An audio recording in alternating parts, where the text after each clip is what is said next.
Hi, I'm Jewel Clark. I'm here with Wayne Howe today. We're here for Western Hills Access Television, and we're at Telstar Middle High School to visit students taking part in the Science Expo.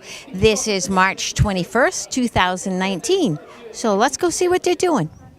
So now we're lucky enough to have Mr. Hedden give us a few words about the Science Expo. The Science Expo is for 6th, 7th, and 8th graders. It's been running for years and years and years. The idea is to show off the work that our students do, and the students are doing all their own work. You know, everything is theirs. So Their ideas too, right? yeah, running with anything they can. We do allow students to do inventions as well. So some students are doing some engineering projects. Some students are doing just classic science fair. So it's just a great opportunity for them to showcase their work. And it looks like they have fun doing it. I hope so. It's science. What's not fun about that, right?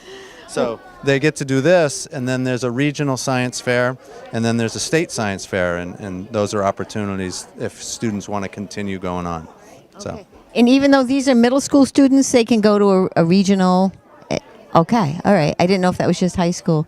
No. Middle school has a regional and a state science fair as well as the high school. The high school prizes are a little bit better than the middle school prizes, but it's an opportunity for them. Well, thank you so much. Thank you. I see here that this project is about hitting baseballs, and you're Lucas Barstow, correct? Yes, I am. So could you tell us a little bit about what you did, like maybe what made you think of it and how you went about it? So I picked this project because I like baseball a lot. So I just decided to do that. And so my question was can you hit better with a with a forward set, a backward set, with batting gloves or no batting gloves?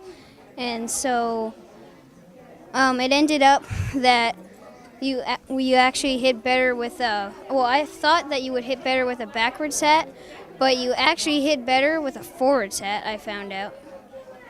But wait. So I'm kind of like out there on this baseball stuff. So what does that mean, backward set and forward set? Like, like those baseball caps that you can like buy, like putting like the hat forwards when you hit, Oh. and the hat backwards when you hit. Oh, my goodness. That's very interesting that you thought of that. So now which way did it work better? It worked better with a forward set. Now, why do you think that was? I think that was because when you're hitting with a backward set, like the rim of the hat could affect your swing when you're swinging at the baseballs. And can it ever like mess up with your hood and stuff like that and distract you? Yeah, probably. So this says, okay, so you have a right-handed batters and left-handed batters. So you had other people help out as well. Yes, I did. And did you enjoy it? Yeah, I did a lot. Okay.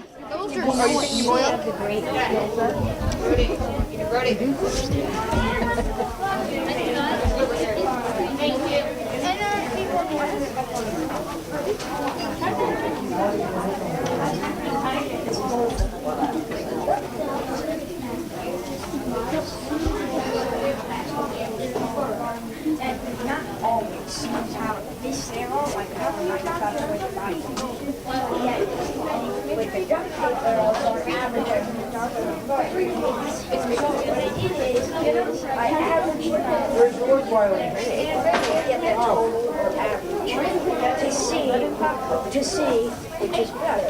I threw a stick that I jammed down with my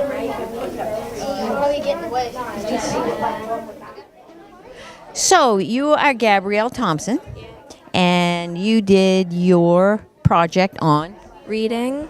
And explain to us, like, what prompted you to do that subject? Well, I just really enjoy doing reading, and yeah. And so what is it that you tested or came up with? Well, I asked people, my question was, how does age affect your reading preferences?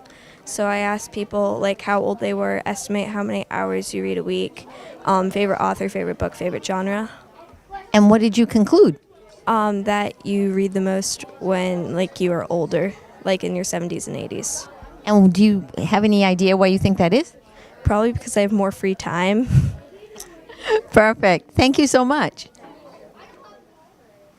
Okay, so you are Brody Morgan, and you did your project on heart rate. So could you tell us like why you picked that and what you came up for your question and your conclusion? I love heart rate. Like, I love the heart, and I like the body, and I love to do stuff with sports, so I did things with sports. My question was, what is your heart rate while playing a different sport? And my conclusion was, my hypothesis was right. If one person is 41 years old and another is 11, that there'll be different heart rates. And, yeah. Do you plan to, because you're interested in heart rates, do you plan to do more with that as you get older, like go into medicine or anything? No, not really. Do you check your heart rate when you're doing different things? Yeah, really, all it's like on that. I love to do it. Oh, cool. Is that what got you interested in this or this and that? Well, thank you so much. Thank you. So, what's your name? Kyle. And what grade are you in, Kyle? Oh, wait a minute. Were you ready? Okay. Oh, we'll do it again. What's your name? Kyle. And what grade are you in? 6th. And what does this mean, Coke versus pennies? Well, basically what I did, I took a bowl of Coke and I wanted to see how bad it was, like how unhealthy. And it turns out one of the chemicals in it is phosphoric acid, which it also is used to clean grout and rust off of cars. So I wanted to see if it would do the same with pennies. So I put some pennies in it, and after about 10 to 20 minutes, it actually almost completely cleaned all the rust off of a penny. That's kind of scary. And what prompted you to do this? I don't know, just the fact that pennies aren't really used for much, so I thought I'd use it for something. And had you heard that that would work? Yeah. Well, thank you for sharing that with us. Last year, and before they've given us like a heads up. Oh, this one's good. That one's good.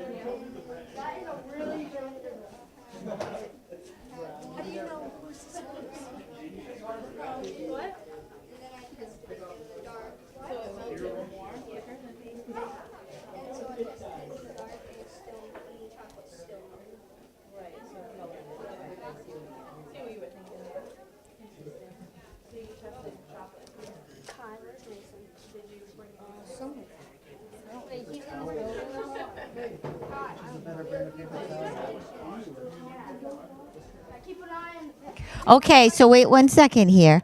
So, could you tell us your name? Zoe. And now you want to explain what you did? Here, you take this mic. I think you can handle it. Okay, so my question was, do angles affect the speed of a slinky? And my hypothesis was the slinky will slink down the higher angles easier and the lower angles will be harder because it doesn't get much momentum.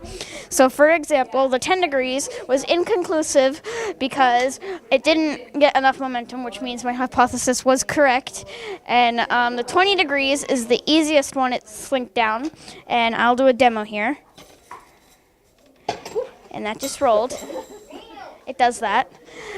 And then I did a single test person, and I tested it 3 times, and then I found the mean average of each angle, and that's what I graphed. And then I did a 2-person test, and I did the same thing, and the 2-person was me and my dad pushed the slinky down while I timed it. And a few factors I also wrote in my results is that how long it takes for your eyes to send the signal to your brain to tell your hands to touch the timer.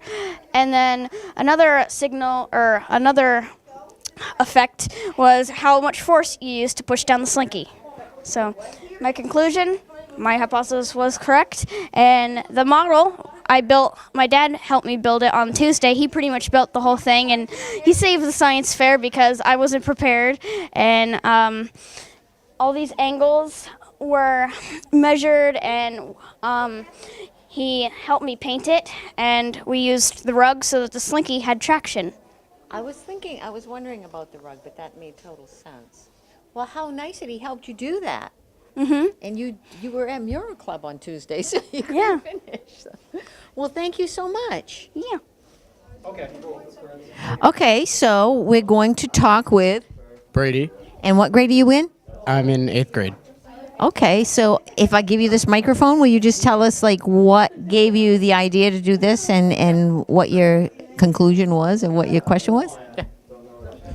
I asked 10 of my friends and just some random students here how many hours they play video games per day, and I asked them to see their grades so I can average them together, all their core classes. And the only thing that inspired me to do this was the fact that I just love playing video games. And there's just, I don't know. That's pretty much all I did. So it says, do video games really have an effect on your grades, health, and behavior? And so you did all of this. This is interesting. Where are you on here? I believe I think I'm either that one. Yeah, I'm this one. Okay. 'Cause So, and this is what you used as part of your conclusion. So tell us what you did conclude. what I concluded was that it depends on how many hours you play. So the most any kid that I noticed here played per day was around 3 hours or 4 hours. So I don't know. I wouldn't say quite enough to really impact your grades, but it depends on if you have the will to do your class work and how much you want to play video games. 3 hours a day is probably the most I would say that you can play healthily per day. And then with all the other research I did, it can affect your health if you play long enough per day. It can affect your mental health too. Like it can make you more easily aggressive. Like in certain situations, it can make you more easily to be aggravated. Does it cause like less patience? Yeah, definitely. What's your favorite game? Probably that one. Minecraft. I love to watch people play. Well, okay, so I think that is helpful for your brain, the symmetry and the building and such. So, do other ones help? Are they possibly help your grades? Probably, but it depends. Like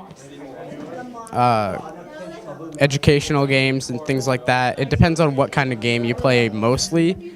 Like some of the games depend on reaction time. Some of the depend on just regular skill, and then some of them depend on how smart you are. Like strategy games, like online chess or something like that. Along those games, online board games. So this one though, could it help you if you wanted to become an engineer or an architect? Your building. Well, I wouldn't say much, but maybe, because you can plan out your building. It's not a very like realistic game. Like you can have floating structures. It's not very important. Well, thank you so much for talking with us. No problem. Hi. So this is my science I'm Lily, and this is my science project. I compared saltwater ice and freshwater ice when they're melting, and so I froze 8 ounces of saltwater ice and 8 ounces of salt water, 8 ounces of salt water and 8 ounces of fresh water, and then I compared them when they were melting. And so my hypothesis was that the salt water would melt first, and that was correct. It did melt first, but it took longer to start melting. But than the fresh water did. And the fresh water took 5.5 hours to melt, and the salt water took 3.5 hours to melt. And so some of the things I noticed was while it was melting, the salt water kind of crumbled apart, whereas the fresh water, like there's always a hard piece of ice in the middle, and then like everything else went around it. And so beyond that, the salt water kind of like stayed at a steady pace while it was melting, and the salt water, like I said, was like melting like very slowly and then very quickly. And some of the things I learned when I was doing this was that my mom's ideas aren't always the greatest. This was a very boring science project, and it took a very long time to do, and it was her idea. And But you got it done. yeah, but I got it done, and I did 3 different trials on it. I started actually doing it 7 different times, but a couple of times I spilt it, and I fell asleep once while it was melting, so it didn't always work out the best. And it was with 8 ounces? Yeah, 8 ounces of water to 1 teaspoon of salt when I did put in the salt. Well, thank you so much for sharing that with us. You're welcome. Okay, so first of all, I'm going to ask you your name. My name's Camila. Camila. Okay, I recognize you. And what is your project about? Because I saw miracles. I said, she's going to perform some miracles here. So, okay, tell us what it is about. It's whether age affects tasting, yeah. And what prompted you to do this? Well, my brother always is telling me that. Oh, this is hard. My brother's always telling me that that it's harder for me to taste spicy foods because I don't like spicy foods, and he really likes them, and made me want to do this to prove him wrong. Because he's older? Yeah. Okay. So, what did you determine? That age does affect whether you taste differently. Yeah. And this miracle berry, what is that? It makes you taste sour things as sweet. Oh my goodness. All right. So, did you enjoy your project? Yes, it was really fun. Do you ever think that when people get older, they just get bored with everything they've eaten and so they're willing to taste more? That's hard to answer. Well, thank you so much for talking with us. Yeah. Okay, so could you first tell us your name? Kinda Katola. And what prompted you? First, what is this project about? It's about an atlat. A what? An atlat. An atlat. So, what is that? It's a spear thrower. A spear thrower. And what prompted you to do this? I needed something, and my brother went to the State Museum shortly before it, so. And so, let's see, which will fly further, duct tape feathers or fletching feathers? Does the length of the arrow affect the flight distance, and does diameter and weight of the arrow affect distance? What did you conclude in all of this? Did you make these? Yes. You did. Mm-hmm. So what did you determine? That this one flew further. And which one is that? It would be, I think number 1, which is this one. And so these represent feathers? Yes. And so did you throw it? Yes. Okay. And how far did it go? The farthest I could throw it was 95.5 feet. 95.5. That's a long ways. And what made it go like that? Do you know? The spring motion. And so so did the diameter affect it? Yes, it did. And what about the length of it? The length did. It had less spring motion if it was shorter. Did you enjoy doing your project? Oh, absolutely. I enjoyed doing it. I enjoyed every second of it, and I'm very glad that I did it. Are you going to keep working with stuff like this just for fun? I don't know. You don't know. Well, thank you so much for talking with us. You're welcome. Aaron Soto here from the television studio. Science fair, art show, and talent show is going on today. Let's go! What do you got, pink? Don't do that shit. Okay, with this one.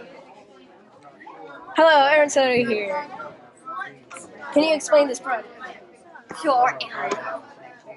So my question was, can 2 potatoes light up a light bulb, like my original way here? My hypothesis is that it would work with maybe a couple problems in my way. And materials are everything you see here. This goes in here, so it'll work. And then zinc-plated screws are right here. And then this is a galvanized nail. And then my magnets, wires. So then firstly, I did this. I put these in here. And then I wrap this up a little so it'd stay. And then this. I originally glued it, but I didn't think I needed to right now. So I glued this here, and then this one sort of like on the side. It still didn't work even with trying with both a galvanized nail and a zinc-plated screw, and trying these two light bulbs. So I went over here. I put in my flimsy wire at first to wrap this up and put it on. That didn't work, so I used strong household wire. Stay up. So then they wrapped it up, put the light bulbs in, one at a time. It still didn't work, but it was okay because I got a good learning experience. So in conclusion, my hypothesis didn't work, but that's okay. I got to try something new. Well, thank you for sharing that with us. Thank you. And here we go. Good job. Hey, Brooks. I'm there with you. Yeah, there was. Oh, no. Wait. Hello, Aaron. So, will you tell us what your project is? Yep. So my question was, can you kick a soccer ball harder with cleats or sneakers and a pumped up ball or flat ball? And I think that you'll be able to kick a pumped up ball with cleats better than with a flat ball with sneakers. You need 2 soccer balls, flat, pumped up, sneakers, cleats, pencil to write on, and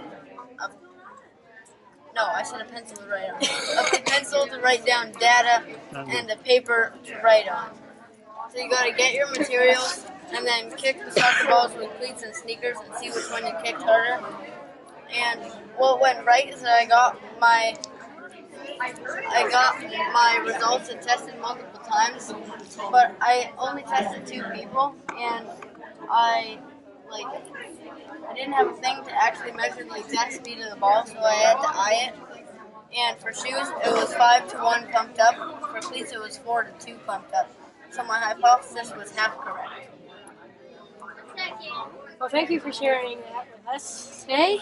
And let's move on to this gentleman. Hi, sir. Hello, Aaron Soda here. Will you tell us what your project is? Yeah, so I did Can You Hit Better with a forwards hat, a backwards hat, no batting gloves and batting gloves, and this is all with baseballs. Probably never got to see that. And so I thought that you would be able to hit the best with a backwards hat because the vision is better without the brim in your face with the backwards hat because the brim is back here. And then, so the materials I needed were a baseball bat, baseballs, no batting gloves, a baseball hat,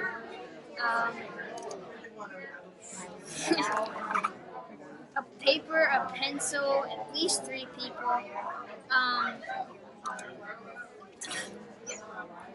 a batting cage, an L screen or something to protect the pitcher so when we hit it we don't nail the pitcher. Good one. Yeah. And then so my procedure was to get my materials and then we would to hit baseballs with a backwards set, forward set, no batting gloves, and batting gloves. And then, so then we wrote down how many we hit out of 14 because we only had 14 baseballs. I got one question. Yes. Was your hypothesis correct? Oh, no, because we actually hit the best with a forward set. Well, thank you for showing us your project, sir. What's your name? I am Lucas Barcia. Nice to meet you, Lucas. Nice Okay, let's go. Let's go to the 7th grade. Next is Adeline. Okay. Hi. Hi, Aaron Sada here. What is your project? So my project is about hair removal. That's a unique project. Yeah, it is actually. So I decided to do men's razors, women's razors, nair, and wax strips. So, yeah. This is all my strap data. The prices are here. The days and the weeks, and then the materials. So yeah. This is how many weeks it took for the products to grow back and well, the hair to grow back. And yeah, my hypothesis was that the men's razor was going to work a lot better than the women's razor, and that was actually correct, which was really interesting. I ended up realizing that you need a lot of patience and pain tolerance with the wax strips. You need. I can imagine with the wax strips. Yeah. The men's razor, you don't nick yourself as much with the women's razor, and that's because with the women's razor, you have so much plastic around the blades, and the blades aren't as close. And the nair, I ended up realizing that I'm allergic to, so that was fun. Wow. Yeah, that's a discovery. Yeah, it really is. But that's basically it. Thank you for sharing your project. What's your name? Adeline Cosmo. Nice to meet you. Let's go. Hi, this is Aaron Sario here, and Miss Prescott here. Hi, Aaron. Can you tell us more about this art show here? Yeah, sure. This art show is the culminating event for a year-long service learning project called the Art Reach. And in the Art Reach, I encourage students to use their artwork to help their community. At the beginning of the year, they brainstorm and then vote on a good cause they want to help. And this year we chose a big topic of mental health and wellness. And each grade level chose a different focus within that. So for 6th grade, they have an essential question that is, how can animals help our mental health? And they also chose a nonprofit organization to benefit with their work. 6th grade chose an organization called Canines on the Front Line, and they get service dogs for military combat veterans of Maine for no cost. In 7th grade, the essential question is, how can sports and physical activity help our mental health? And they're helping out Maine Adaptive Sports and Recreation, which helps people with disabilities access sports. Oh, you're good, you're good. And in 8th grade, the essential question is, how can forests help our mental health? And they chose a project called the Bethel Community Forest, which is, we're raising money for the Trust for Public Land. They're working with Mahoosic Pathways to preserve 980 acres of undeveloped land for a community forest that everybody can have access to all year round. So all this artwork is inspired by our research about those things, and we're raising money for those 3 projects. Yeah, okay. Aaron Sarah here at the art show, art gallery, and Bring it up here. we have loads of art.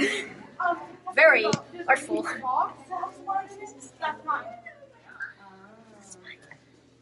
That's yours.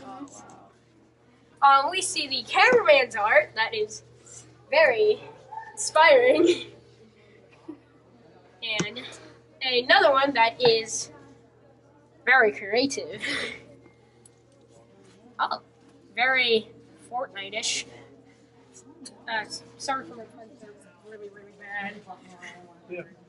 You gotta see how I'm holding it straight.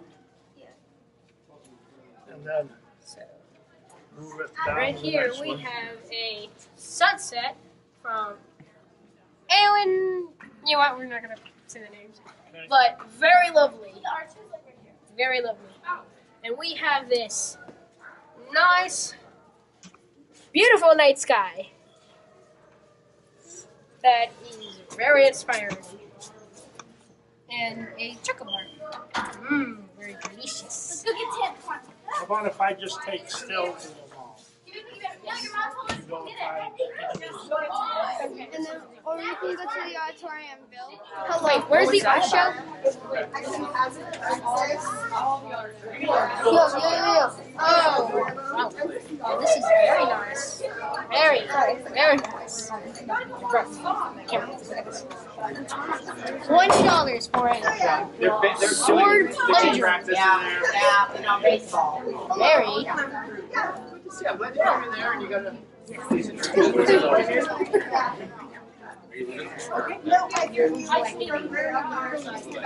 That's what I did that for my career. There's the sister right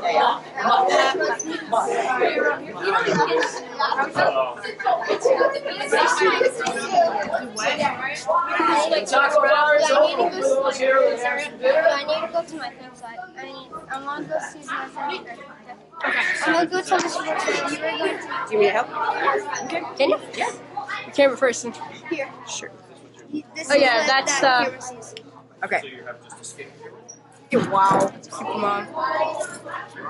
There you go. I gotta keep it still. Okay. So we have lovely, lovely art today. Very lovely.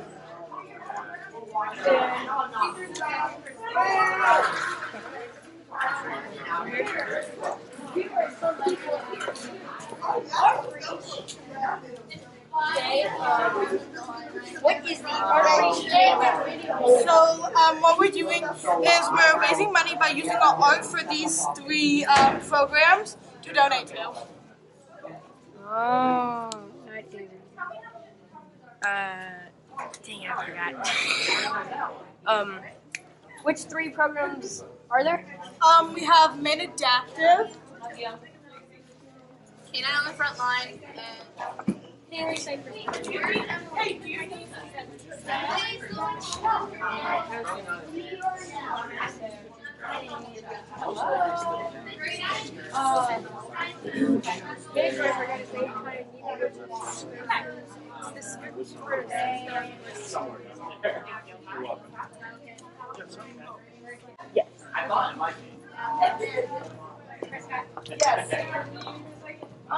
Yes, go right ahead. Do I need to be on camera? Yes. Oh my gosh, all right. Can you wait like... Oh.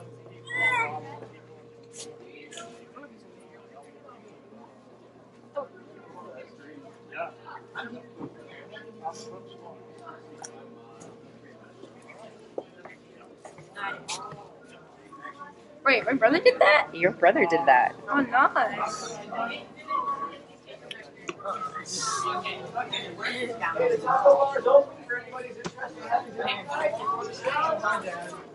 Oh, nice. We have loads of people. Hey, Cam. I just told that.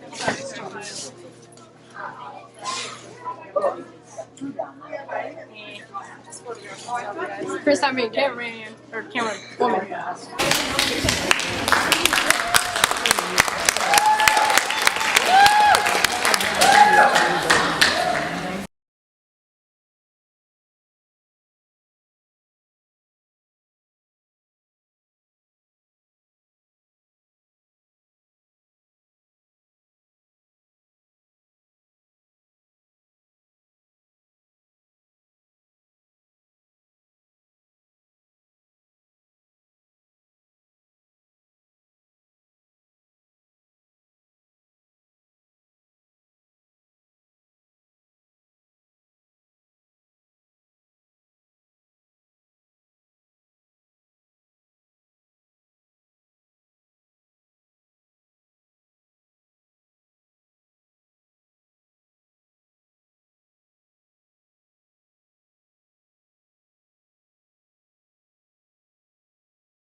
That's not my control.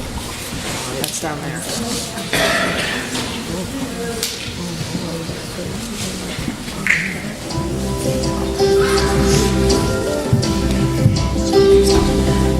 Lay your pretty head down on my shoulder.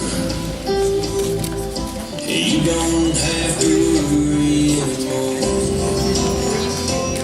I'm a riser. I'm a get up off the ground, don't roll it harder. Pushing comes to shove, hey, I'm a fighter. When darkness comes to town, I'm a liar. Get out on my hurt. From the fire. Survivor. Canines on the Front Line is a Maine-based nonprofit providing service dogs at no cost to military veterans. It doesn't matter what generation the veteran is from, we will work tirelessly to make sure that each veteran has an animal that will help with their specific needs.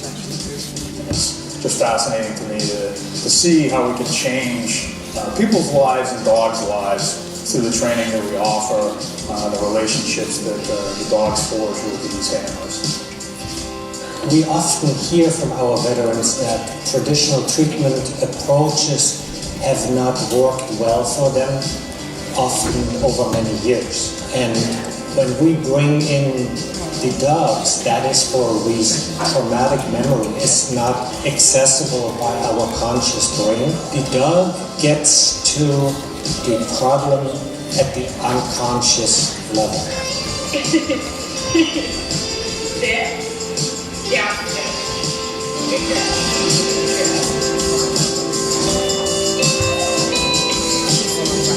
This is Boss. Boss is my service dog for PTSD. I've been through the VA for therapy. They've tried all kinds of medications. And since I've gotten Boss, it's the first time my blood pressure's been normal in 10 years. You know, my heart rate's down, my blood pressure's down. And the only difference is him. No medication needed. I'm enjoying exploring things with him. I'm enjoying living. Boss came from Georgia. He was set to be put to sleep September 12th. And fortunately, Canines on the Front Line snatched him right out of that kill shelter. Our dogs come from shelters primarily, so the cost for a veteran and dog to go through our program and graduate is about $3,500, and the veteran pays nothing for it. My name is Jeremiah Church. This is my wife Amy, and this is my best friend on the planet, Q. My career in the military, it was like jumping on a moving train for me. I was part of a rapid deployment unit, so we had to be on call to be anywhere in the world within like 18 hours. That had a lot of mystique and draw to it, and it kept me super, super busy all the time. So when I started my transition out of the Army, I didn't feel like I had a purpose. I didn't feel like I had direction, and that kind of transferred into some pretty heavy depression and some anxiety issues. Luckily, I married the right person. She saw that I was so unhappy, and she was determined to find a solution. She found Canines on the Front Line, she found the light at the end of the tunnel, and then it just kind of snowballed from there. Everything just fell into place after I got Q. It's a second chance. It really is. The prospects at this point are infinite. Thank you for giving me my life back. Thank you for giving me my future. Thank you for giving me my family back. It's such an incredible gift that I'll be grateful for the rest of my life.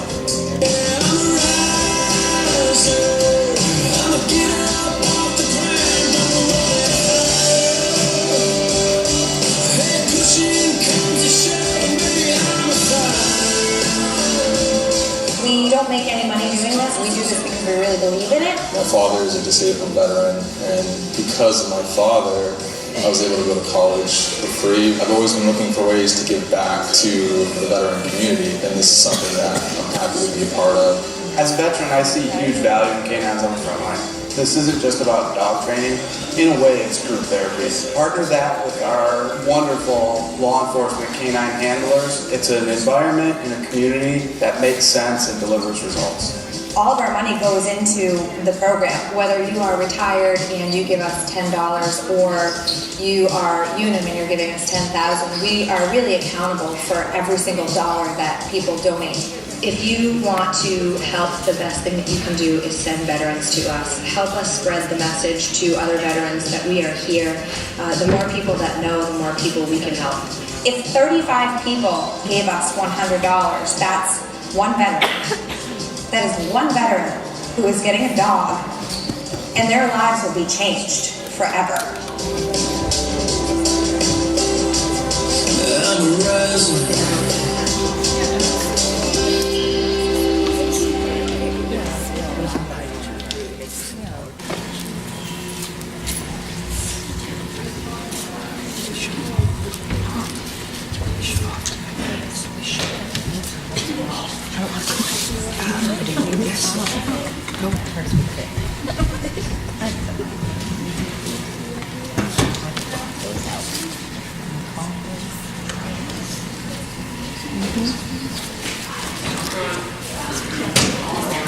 Now to introduce our first student performer this evening, Kira Rose Espinosa will be singing Skyscraper by Demi Lovato. Take it away, Kira.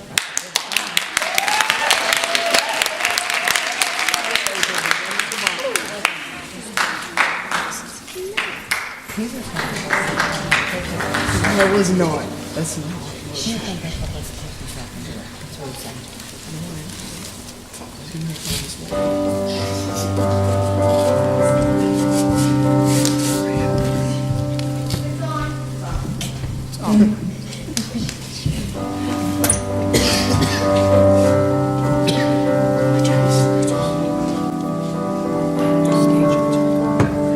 Skies are crying, I'm watching, catching teardrops in my hands.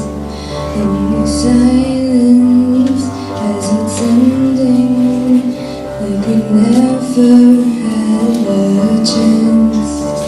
Do you have to make me feel like there's nothing left of me? You can take everything I have. You can break everything I am. Like I'm made of glass, like I'm made of paper.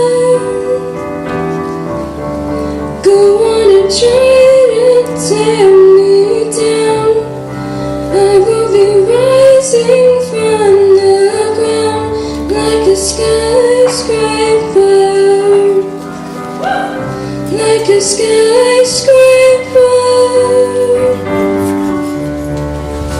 Smoke clears, I awaken and untangle you from. Would it make you feel better to watch me while I bleed? And my windows still are broken, but I'm standing on my feet. You can take everything I have. You can break everything I am. Like I'm made of glass, like I'm made of paper. Go on and try to tear me down. I will be rising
For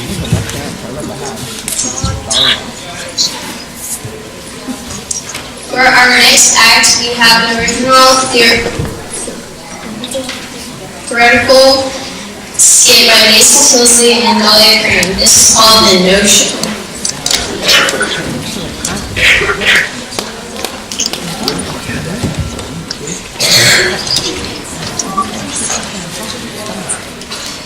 What? Keaton, what do you mean you can't be here? Whatever. Tell me about how we shall act. Keaton is okay. You're too tall. Oh, there. What are you doing?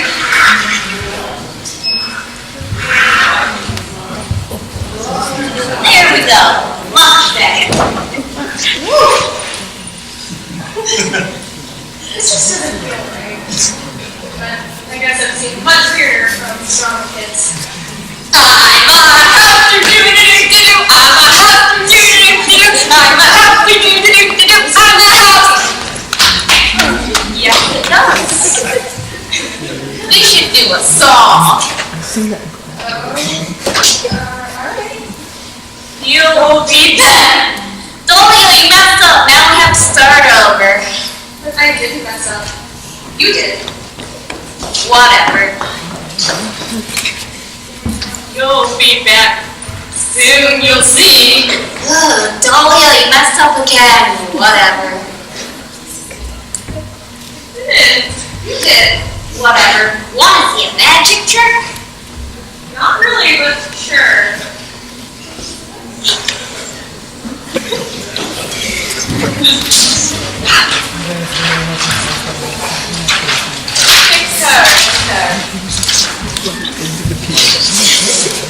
Now show it to the audience.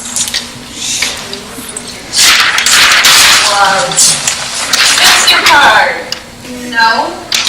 Dolio, there were 3 cards and they were all laser died. Whatever.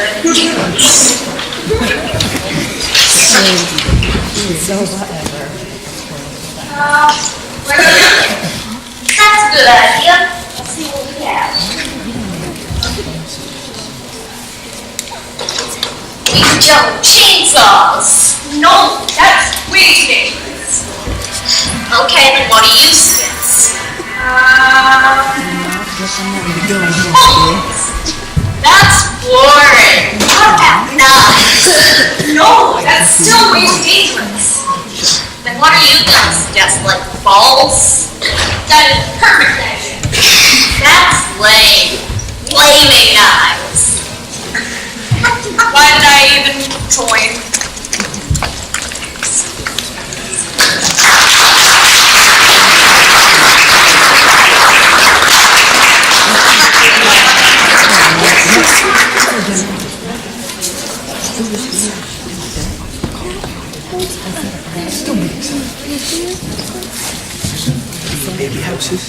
Up next, we'd like to introduce you to the wonderful work of being adapted with this short film.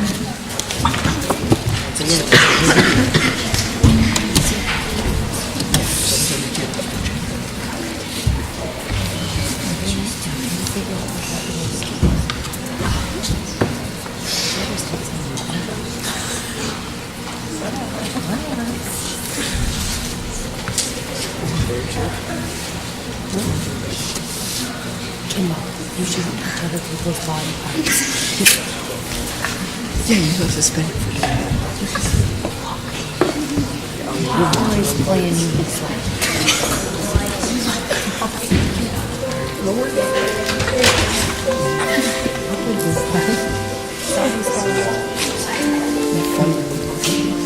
I grew up in northern Maine, and we had a ski lift. It started out with a rope tow. Every time we went, we had to take a new pair of injuries because we'd go out there. But then a couple of years after that, they got T-bar, which was pretty good. So it turned out to be a pretty good place to go skiing. I think it's a Maine tradition. Winter lasts for 6 or 7 months. You have to find something to do in the wintertime, otherwise you're going to go stir crazy. And so I think that being outside, getting to be on the mountain in the snow, You're not sitting inside looking at it, you're actually out there, you're experiencing it, you're out in nature. You know, there's something bigger beyond yourself that you can experience and be a part of, and I think that's something that draws a lot of people into skiing. I try to get here as early as I can. I like to be in the lodge at 7 o'clock because to me, fresh tracks are the greatest feeling in the world. I started skiing when I was like 6, and then when I was 10, I started snowboarding with my dad. I started out when I was grade school, and then high school, and then college. I raced in college for a year, and then I lost my feet. I used to ride a motorcycle, and it's almost like that, and that's what actually put me in my chair, so it's the next best thing to getting back on that. To be able to give people hope that there's life beyond injury is absolutely amazing, and that's something I get out of it. It is very selfish. I have this huge sense of pride in this program that we can do so much for people who maybe have been injured or they have a child that has an illness or a disease, and we can say, you can come skiing, you can go skiing as a family. We have a program that does that for you. I kept having these dreams after I lost my feet that I was actually could ski. I wake up in the morning to my first cup of coffee and think, geez, I could really ski. If you teach somebody to ski who thought that they were going to be bound by a disability or something, it gives you a sense of being free and being able to do something that you never thought you could do.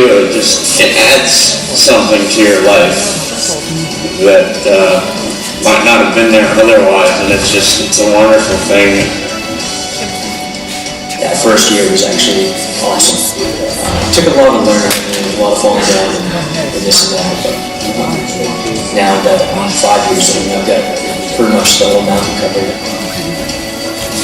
I love seeing people smile and really enjoy what they're doing and being outdoors. So that's a passion of mine, is being outdoors, and I wanted to share that. I wanted everybody to be able to experience that. Being able to see people outside and be active and really enjoy what they're doing, and the community that we have here has just made it amazing experience.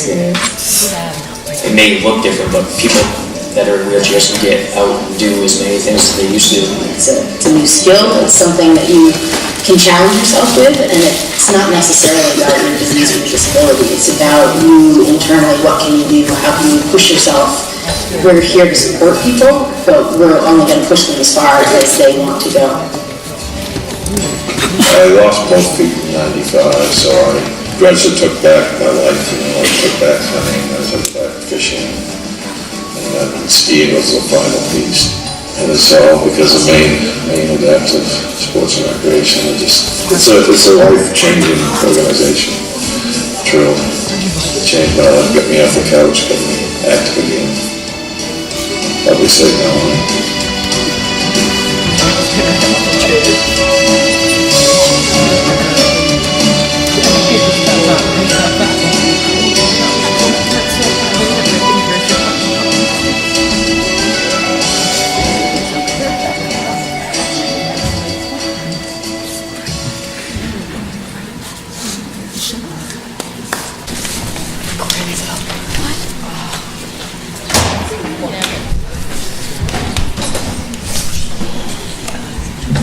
We would like to take a moment to recognize the representatives of Maine Adaptive who are joining us tonight, Liz Evans and Deb Maxfield.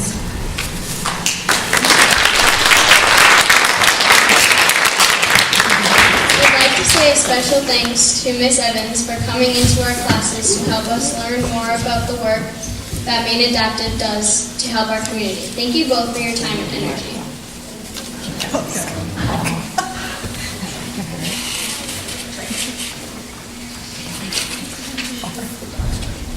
Please welcome our next performers, Isabel Casey and her sister Cheyenne Casey singing the Rabbit song by S.J. Tucker.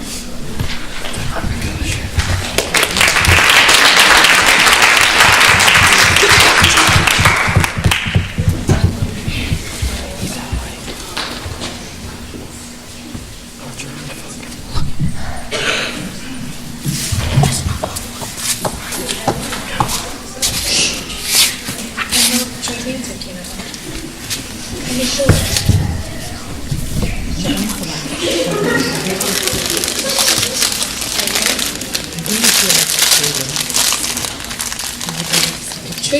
came a-calling to find a totem here, to teach the foolish heart and now without responding fear. Many came and many went, but still the trickster paused. Bear and cat and tiger tried, but had too many claws. Dog and wolf were eyes, indeed had teeth for quite a fright. And owl with his tawny eyes could only see at night. No, the trickster said at last, teacher's eyes see many, but my way is full of laughter, and in you I see not any. But beneath the tree where eagles sat, coyote told the tale of silly hares cavorting in the old country of Wales. Ravens stared unto the sun, and crows sang awful songs, and rabbits sat listening with ears so wondrous long. Aha, the trickster danced a dance of joy and victory sweet. He laughed a laugh and swooped a swoop and landed at their feet. Alone here now, the trickster said, you are the very beast. But Rabbit said, I'm sorry, sir, but of all we are the least. The trickster smiled and raised a hand and spoke, I have a plan. The four of you shall help me to teach the hearts of man. Brave them with your love of light, the sun is still soon. But the gift of warmth I give to man to be the greatest boon.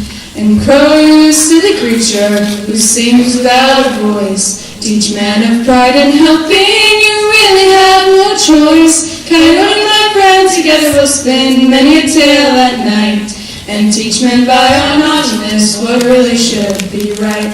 At last he turned to Rabbit with a twinkle in his eye. You'll be my favorite creature, and here's the reason why. Your eyes are bright, your feet are swift, your ears hear round the bend. Your very simple humbleness will steal the hearts of men. Together we shall thwart the pain the doves do throw to earth, and turn aside their fiery darts with merriment and mirth. And when time comes that men forget the lessons animals render, 'twill be the humble rabbit that mankind will remember. And round the trickster the animals throng, the birds and all the beasts, and humbly bow to the king they bow, who thought himself the least.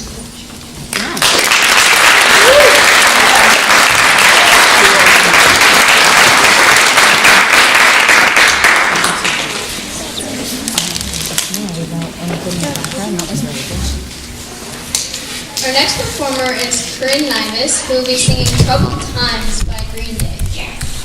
Good song. Really is good.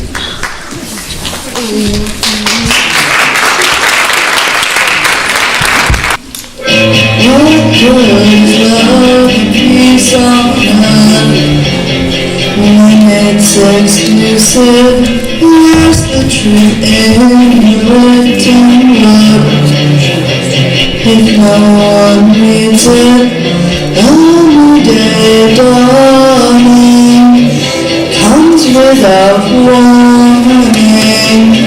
So don't think twice, we live in troubled times.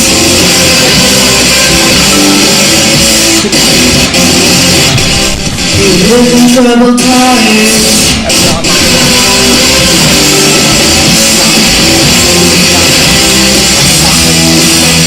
What part of history we learn when it's repeated? Some things will never overcome.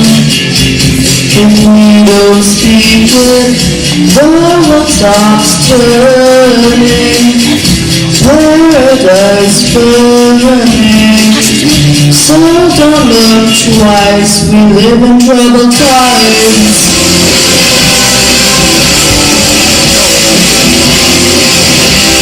We live in troubled times.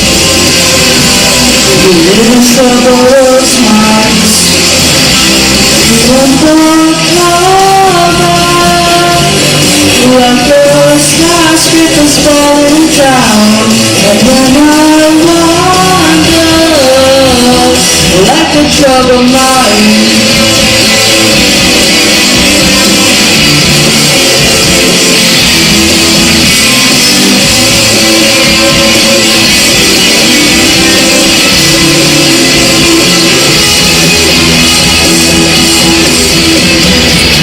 What good is love and peace on earth when it's exclusive? Where's the truth in the written word? If no one needs it, only dead longing comes without warning. So don't look twice, we live in troubled times.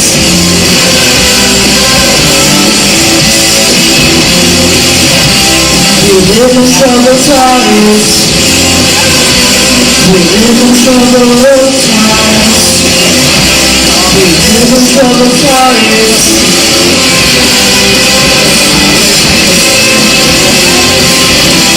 We live in troubled times. Troubled times.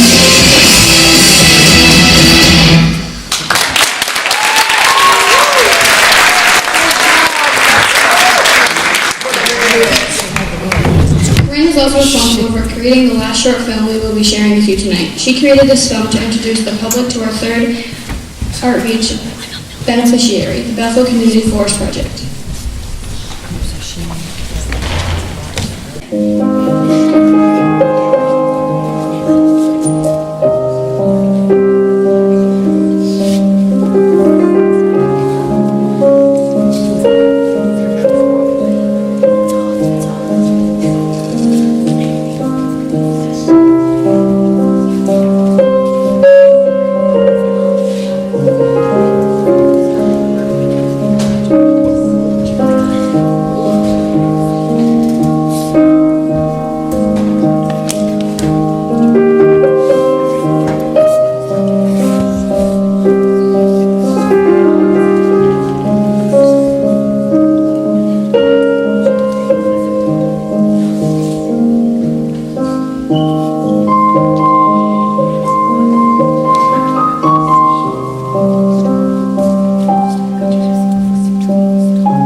Let's hear it for the filmmaker Corinne.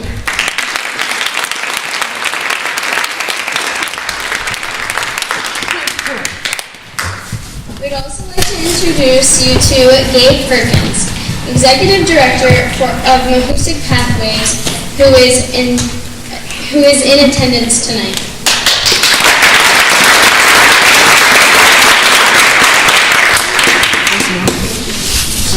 We'd like to say a special thanks to Mr. Perkins for coming into our classes to help us learn more about Bethel Community Forest. We appreciate your time and efforts. We have a few more acts to share with you before the end of the show, but we'd like to take a moment now to say special thanks to a few more individuals and groups that have helped to make this event a success. Special thanks goes to Duncan McFarland, Tim O'Connor, Tara Ingraham, Dan Bennett, James Haynes, Evan Leach, Drea Moore, Brady Kellogg, Linda Murray, Liz Evans, Gabe Perkins, TMS administration and staff. The TMS PTA, the Charleston custodial staff. The parents and guardians of TMS art class students.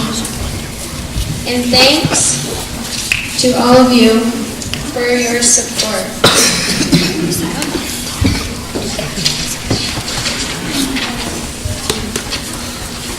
Next up, welcome Wyatt Lilly singing Lost Cause by Beth.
They cut through the bone. They make it hard to leave you alone. They leave you here, wearing your wounds, waving your guns. Somebody new.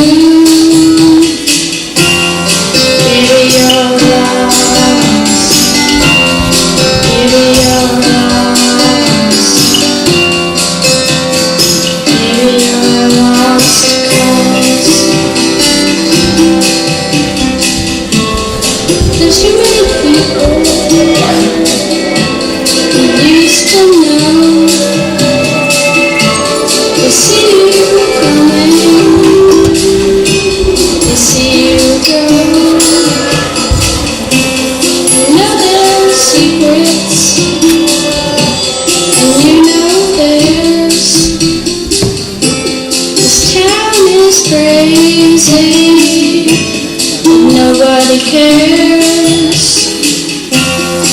Maybe you're lost. Maybe you're lost. Maybe you're lost.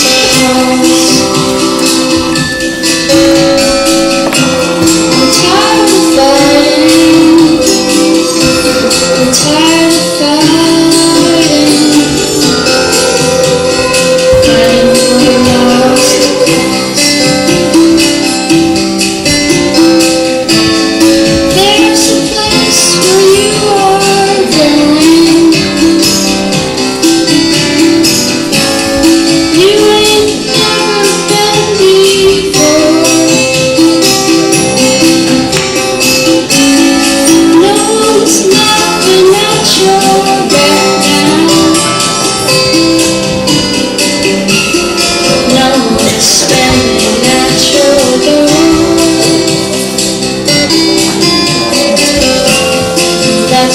You thought love was born. Baby, you're lost. Baby, you're lost. Baby, you're lost cause I'm tired of fighting. I'm tired of fighting. Fighting for a lost cause.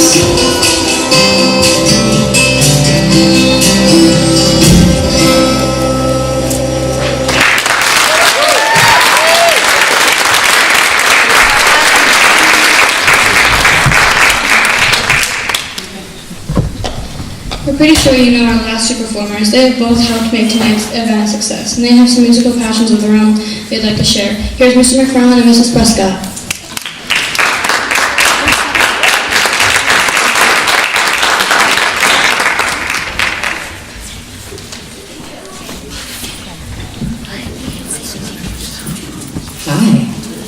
wonder how many people this is a surprise for. I just wanted to say another special thanks to our announcers tonight who have been doing a great job. Alexis Cannon Powell and Autumn Thompson. Can we hear a big round of applause for them?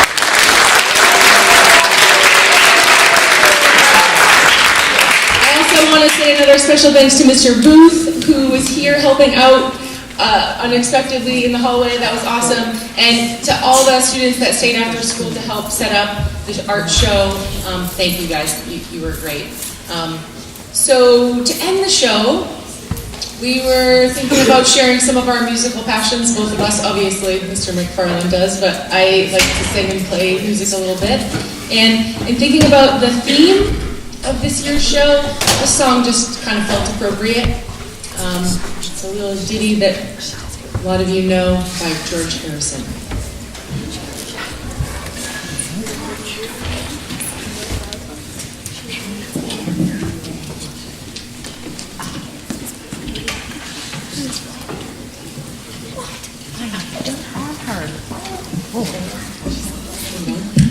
This is on. Yeah. A little bit.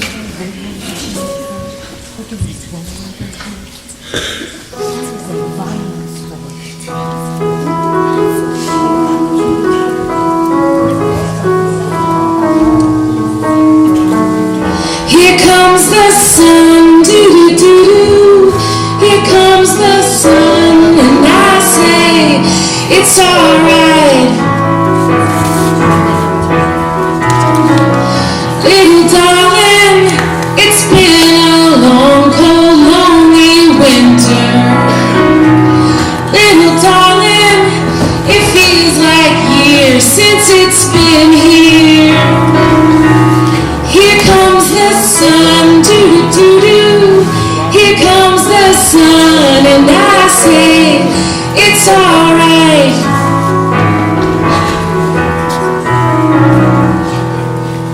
Little darling, the stars returning to their places. Little darling, it seems like years since you've been here. Here comes the sun, doo-doo-doo-doo. Here comes the sun, and I say it's alright.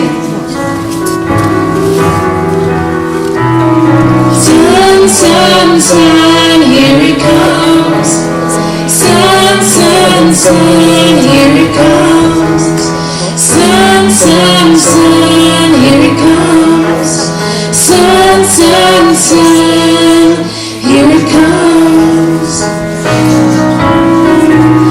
Little darling, I feel the ice is slowly melting.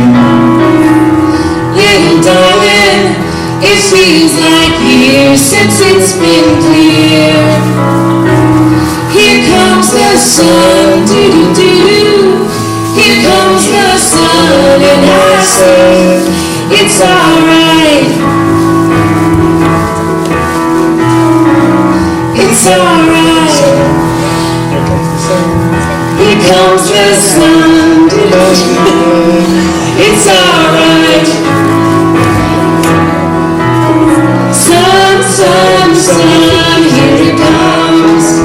Sun, sun, sun, here it comes. Sun, sun, sun, here it comes.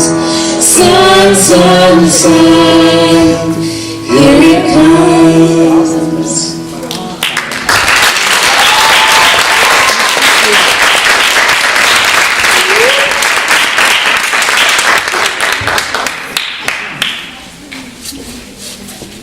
Let's hear it for Mr. McFarland and Miss Prescott.